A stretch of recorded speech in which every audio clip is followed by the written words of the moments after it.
All right, we're back, Bob, for another round of Who's Adding Next this week. And it's nice to be back, Bob, to talk about an automaker that I didn't know even made any real EVs, Honda. You're right, Bob.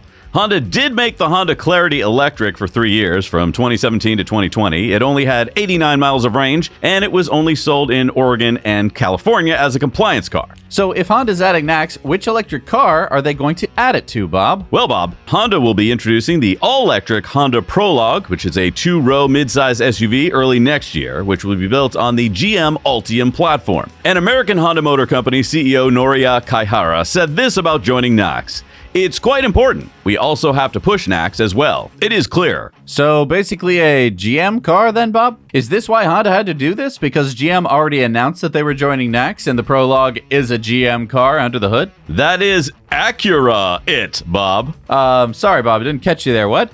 Sorry to confuse, Bob. What I was referring to is the Acura ZDX.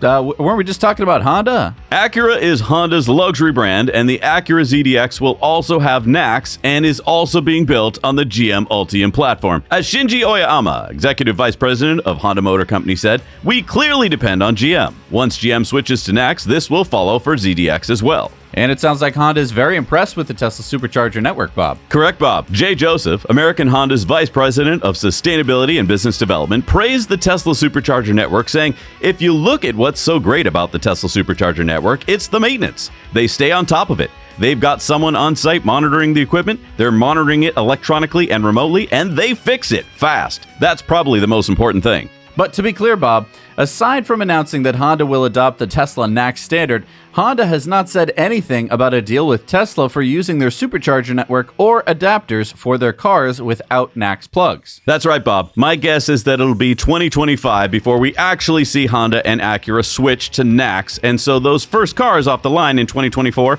will probably still have CCS plugs, which could hurt demand. Right, Bob, because who wants an EV that you can't yet charge at the supercharger network? And before we wrap up, this just in, Fisker, maker of the Fisker Ocean electric SUV, says they have just reached a deal with Tesla and will also adopt NACS, allowing their customers to start supercharging in Q1 of 2025 using an adapter at first until their cars start getting the NACS plug. So there you have it, folks. Honda, Acura, and Fisker are the 3 latest brands on Who's Adding NACS this week.